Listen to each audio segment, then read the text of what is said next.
this is Ellen from Rent Roll Starter. I get asked quite a bit about what sort of information we should be including in our listing kit when we go out to meet with a prospective landlord. So I wanted to share a few ideas with you about the types of things you might like to include in your listing kit. You don't have to include all of these things, and you might want to include more. But these are just the basic things that I used to include in my listing kit that you might want to incorporate into yours. So the first thing is your presentation document. So whatever document that is that gives some information to the landlord about your office, about the services you provide, maybe answers some frequently asked questions, guides them through the leasing process. I know that my listing kit, my presentation document actually had a step-by-step process about, what happens first. We sign a documentation that allows us to manage the property for you. Then we come in and we get some photography done for you, and we write some really good advertising text, and then we promote your property online, and these are the websites that we advertise your property on. Then we start showing people through, and we'll take some applications, and then we come back to you and discuss the applications, and it just guided clients through that process. So I found that kind of answered a lot of my landlord's questions, but it also, if I wanted something to refer to when I was at the listing presentation, this was really useful because it just was a step-by-step process about what happens during the leasing process and then what happens after the leasing process. Now, some other things that I used to include in my presentation kit was information on the landlord's responsibility for safety at the property. So it might be information on your state's legislation for smoke alarms, your state's legislation for swimming pool compliance, safety switches, blinds and curtains, the cords for blinds and curtains. It might be about window and balcony safety. It might be about energy efficiency or water saving devices. So quite often from your state's government website, you're actually able to download the fact sheets and provide them with information to your landlords about what their responsibilities are in relation to their investment property. I used to also include some brochures for my landlords about landlord protection insurance. So I had two favourite landlord protection insurance companies that the majority of my clients worked with. So I used to provide brochures on both of those. As a property manager, I'm not an insurance broker, so I can't give advice around what the appropriate insurance policy for landlords is, but I can give them some information that allows them to take those brochures away and do further investigation about what's appropriate for them. I also used to include information and brochures on the smoke alarm servicing service that I had within my office. So we would always outsource or hire a tradesperson that was specialising in smoke alarm servicing to make sure that all of our landlords' properties were compliant and safe. So I include a brochure on that so that my landlords knew that that was how we maintained their smoke alarms for them.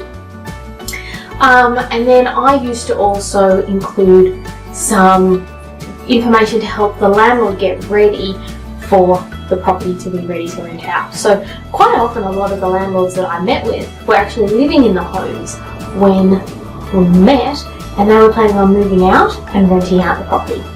So I used to give my landlords a vacating checklist, which was really similar. It was actually the identical checklist that I would give to tenants when they were vacating, because it allowed my landlords to see the standard I expected their tenants to maintain, and it ensured that the landlord would move out and leave the property in the condition that I needed it to be in before new tenants moved in.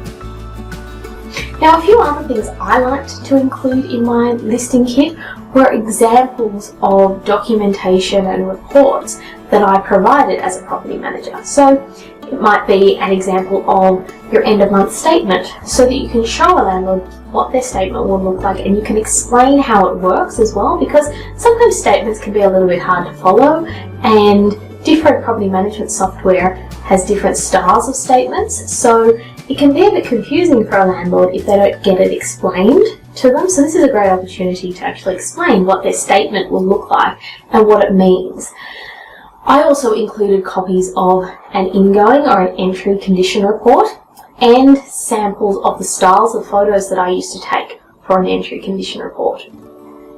I would include a sample of a lease agreement that was just a blank lease agreement with nobody's names or an address in it, but just a sample showing the landlord what a lease agreement looked like.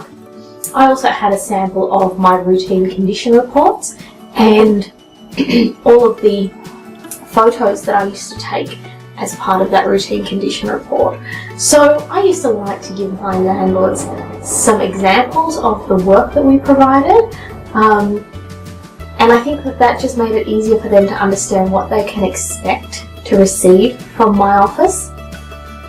I also liked to give them a copy of any landlord newsletter that we had promoted that month, perhaps a tenant newsletter if you're producing a tenant newsletter each month, just so that the landlord sees the types and styles of information that you're providing to them each and every month, and they get an example of the value for money that they're going to receive by engaging your services.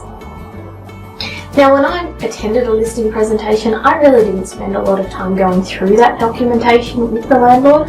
I enjoyed spending time connecting with the landlord and getting to know the landlord so that we had a good, strong relationship right at the beginning of our working relationship.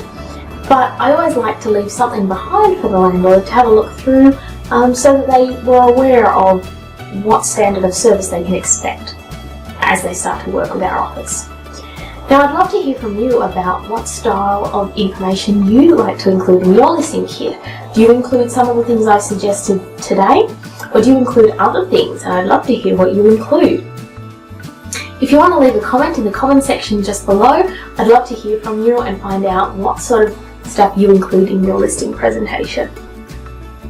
Now, if you've got any questions about this or anything else in relation to starting a rent roll, feel free to drop us a line. Just contact us at rentrollstarter.com.au and we'd be really grateful to hear from you. In fact, if you want to see a sample of the presentation kit that I used to send out, drop us a line via the website and I'd be happy to send you a sample so you can have a look at it. My name's Ellen, I'm from Rent Roll Starter, and I really look forward to seeing you in the next video. Bye!